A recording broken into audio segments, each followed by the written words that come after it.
Улсын хурлын төсвийн байнгын хороо, байгаль орчин хүмүүс хөдөө аж ахуйн байнгын хороо, Монгол Улсын төсвийн тухай хуульд нэмэлт өөрчлөлт оруулах тухай засгийн газрын сангийн тухай хуульд нэмэлт өөрчлөлт оруулах тухай хуулийн төслүүдийн анхны хэлэлцүүлгийг хийж засгийн газрын сангийн хуулийг дэмжлээ. Монголын хөрөнгөний биржийн гүйцэтгэх захирал Алтай шинэ оны дараахан үүрэгт ажлаасаа чөлөөлөх өргөдлөө төлөөлөл удирдах зөвлөлтөө өгсөн. Түүний өргөдлийг Монголын хөрөнгөний биржийн төлөөлөл удирдах зөвлөлийн өчигдөр хэлэлцэж Алтайг албан тушаалаас нь чөлөөлөх шийдвэр гаргажээ.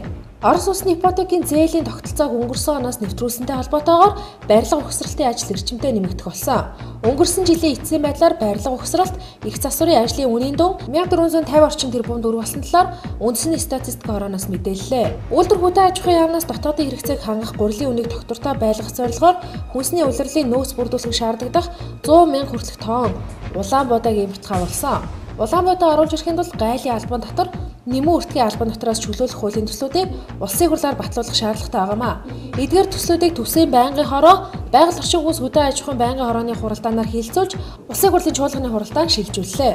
Нийслэлийн засаг дарганы захирамжаар урт цагаан буюу жуулчны гудамжны урт талбай, хөдөлгөөн зохион байгуулалтыг сайжруулах, автомашины төр зогсоол байгуулах тэмдэглэгээ байрлуулахыг холбогдох албаныханд үүрэг болгосон.